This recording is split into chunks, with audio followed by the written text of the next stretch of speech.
നമ്മളിപ്പോൾ സഞ്ചരിക്കുന്നത് ചരിത്രവും പ്രകൃതിയും ഇഴചേർന്ന ദേശീയപാത 766 പണ്ട് ടിപ്പു സുൽത്താൻ തൻ്റെ സൈനിക നീക്കങ്ങൾക്കായി ഉപയോഗിച്ചിരുന്ന ഈ പാത ഇന്ന് കേരളത്തെയും കർണാടകയെയും ബന്ധിപ്പിക്കുന്ന പശ്ചിമഘട്ടത്തിലെ ഏറ്റവും പ്രധാനപ്പെട്ട ലൈഫ് ലൈനാണ്.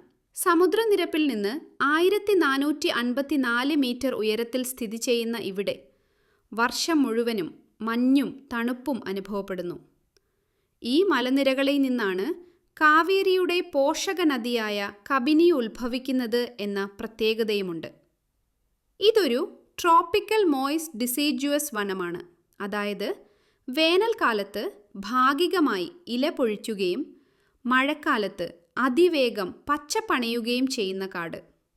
തേക്ക്, ഈട്ടി, ചന്ദനം എന്നീ വിലപിടിപ്പുള്ള മരങ്ങൾക്കൊപ്പം ലാൻറ്റാന പോലുള്ള അധിനിവേശ സസ്യങ്ങളും ഇവിടെയുണ്ട്.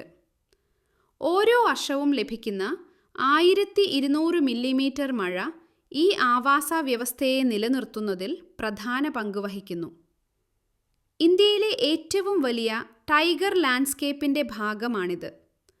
ഓരോ 100 ചതുരശ്ര കിലോമീറ്ററിലും 11 മുതൽ 12 വരെ കടുവകൾ ഇവിടെയുണ്ട്. കൂടാതെ ലോകത്തിലെ ഏഷ്യൻ ആനകളുടെ ജനസംഖ്യയിൽ ഏറ്റവും വലിയ കൂട്ടം വസിക്കുന്നത് ഈ നീലഗിരി ബയോസ്ഫിയറിലാണ്.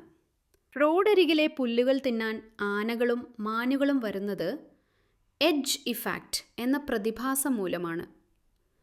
വനമേഖലയിൽ വാഹനം നിർത്തുന്നത് മൃഗങ്ങളിൽ സമ്മർദ്ദമുണ്ടാക്കും.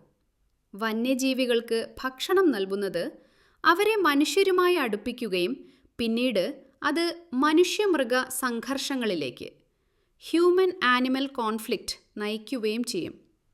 ഇതുകൊണ്ടാണ് വന്യജീവികളെ തീറ്റുന്നത് കനത്ത പിഴ ലഭിക്കാവുന്ന കുറ്റമാകുന്നത്. രാത്രികാല നിരോധനം മൃഗങ്ങളുടെ പ്രജനനത്തെയും സഞ്ചാരത്തെയും സഹായിക്കുന്നു. പ്രകൃതി ഒരു പാഠപുസ്തകമാണ്, റോഡ് അതിലേക്കുള്ള വഴിയും. സുരക്ഷിതമായി ഡ്രൈവ് ചെയ്യുക, വനത്തെ ബഹുമാനിക്കുക. ഈ അറിവുകൾ നിങ്ങളെ ഒരു മികച്ച ഡ്രൈവറും ഉത്തരവാദിത്തമുള്ള പൗരനുമാക്കി മാറ്റട്ടെ.